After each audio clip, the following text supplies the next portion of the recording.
Hey guys, what's up? So a lot of you have been requesting that I make a top 10 of the best fan-translated JRPGs ever. And even though I haven't played many of them, I've only played around 20 I believe, or even less, I managed to complete a top 10.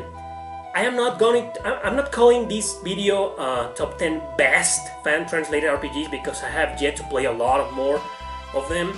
So it will be simply just top 10 fan-translated JRPGs, because these are the ones that I played, and out of all the ones that I played, these are what I consider the best that I played. So I don't know if that makes sense to you, but if it does, then stay with me and let's take a look.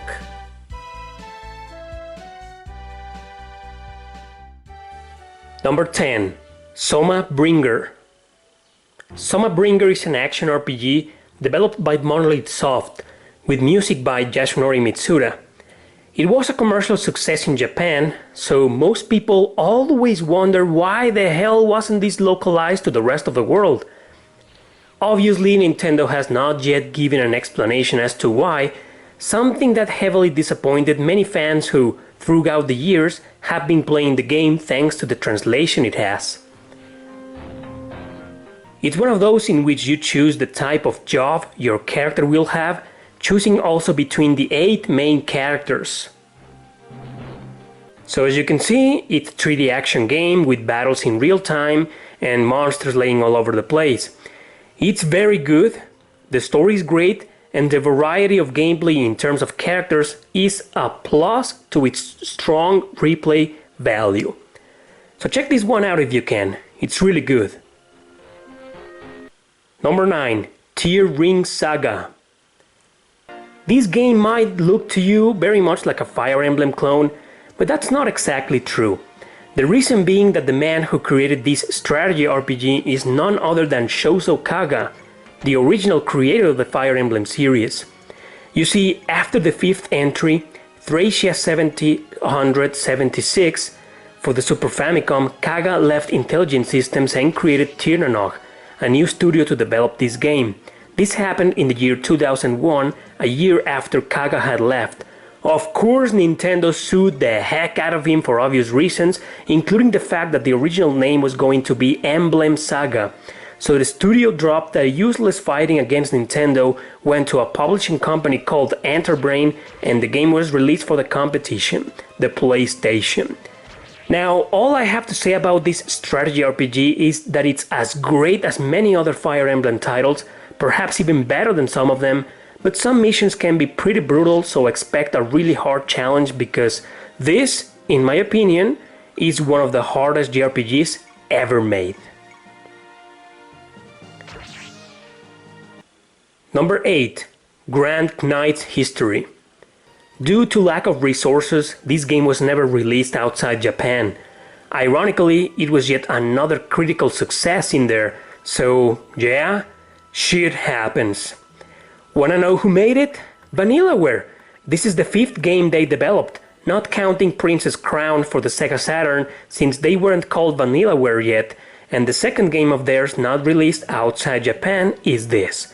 I know some members of the company later worked on a hidden gem called The Grand Kingdom for the PS4 and the PS Vita, so some people believe that that game is a spiritual sequel to Grand Knight's History, considering the strong gameplay similarities between the two.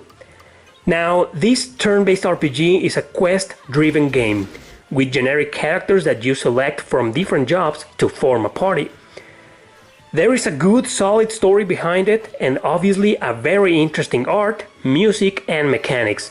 So if you like quest-driven RPGs, give this game a chance. It's also really good.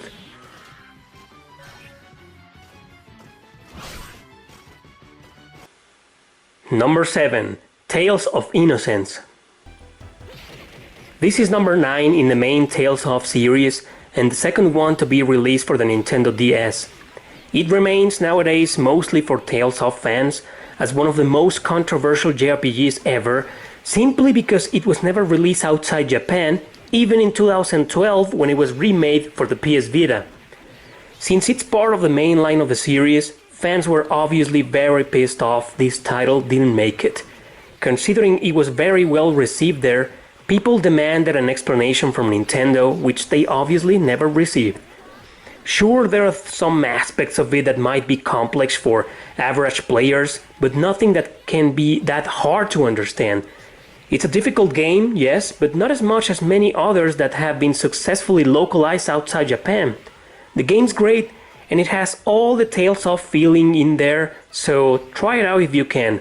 Although on a final note, the Vita version hasn't been fan translated yet, so yep, you're stuck with the DS version. But hey, it's better than nothing.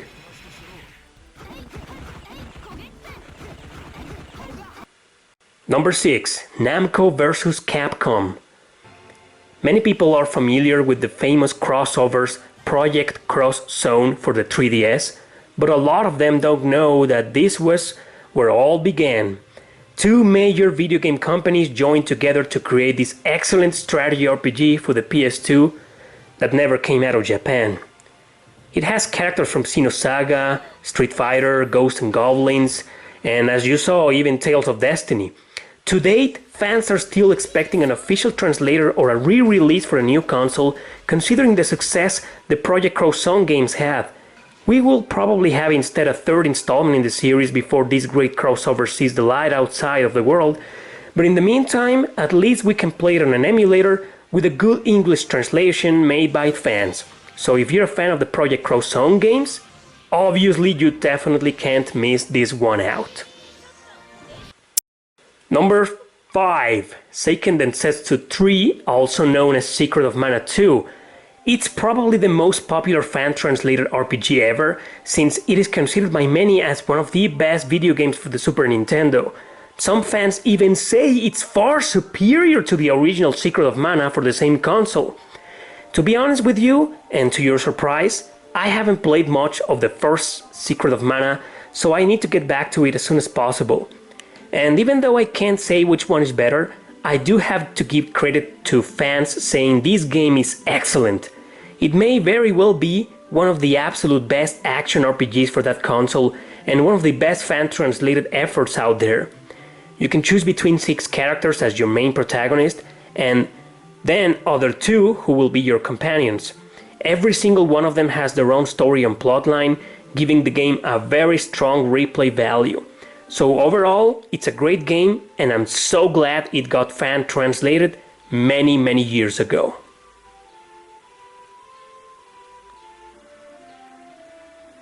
Number 4. Fire Emblem New Mystery of the Emblem. This is yet another controversial game since both versions released in Japan were never localized. The first one was for the NES. It was the very second Fire Emblem game published by Intelligent Systems. Then, in 2010, it was remade for the Nintendo DS. Considering we have gotten the remake of the first one before, known as Shadow Dragon for the same console, fans were flabbergasted to see that this sequel was never released outside Japan. Again, it's Nintendo, so it's no surprise we don't know the real reason why. In any case, this game is great. Greater than Shadow Dragon in my opinion. As a remake, it now included a new protagonist, created and customized by the player, to star alongside Marth, so several other features had to be developed in order to make sense of the story.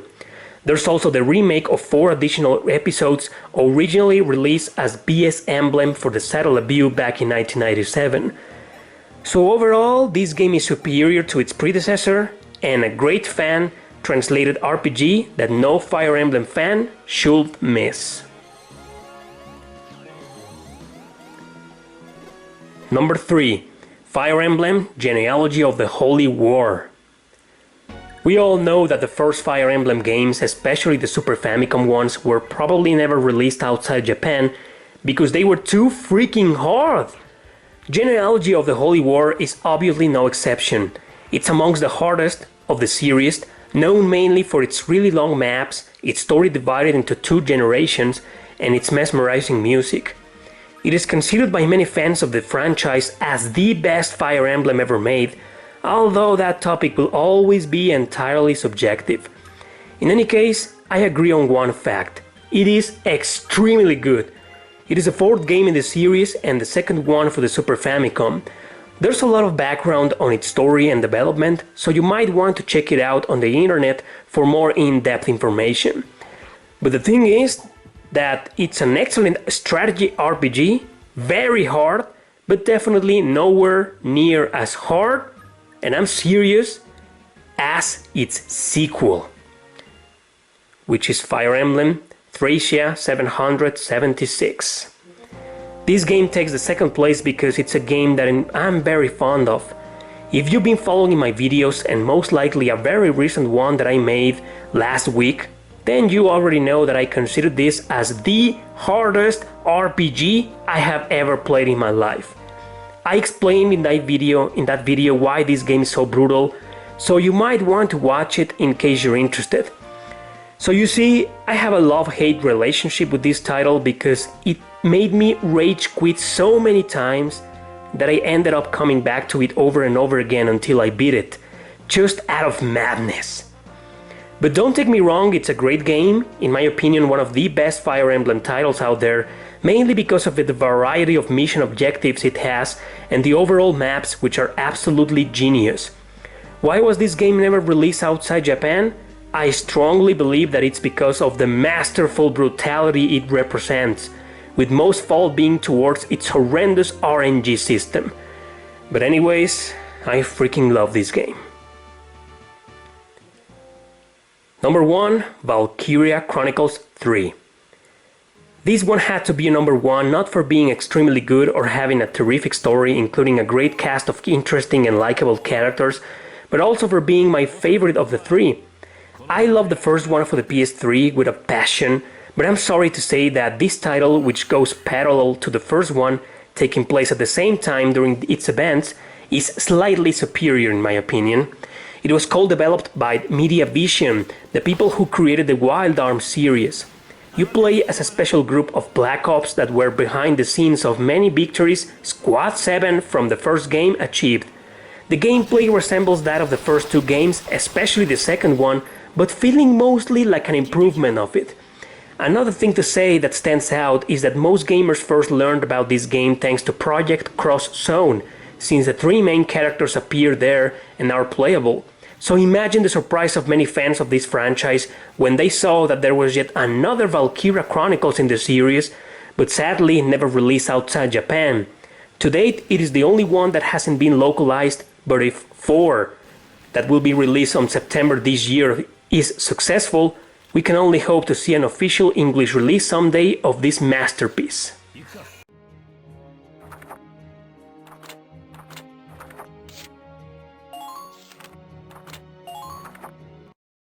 So that's it guys, thanks for watching, and a lot of you are going probably to suggest many other fan-translated RPGs like, I don't know, Bahamut Lagoon for the Super Nintendo, and don't worry, I have good news for you. I will make a part 2. Maybe not next week, or maybe, I don't know yet, I haven't decided, but it's a fact, take it for granted, it will be a part 2 of Fan Translated JRPGs. So for now, that's it. Thank you for watching, don't forget to subscribe and share this video with your friends. See you next time!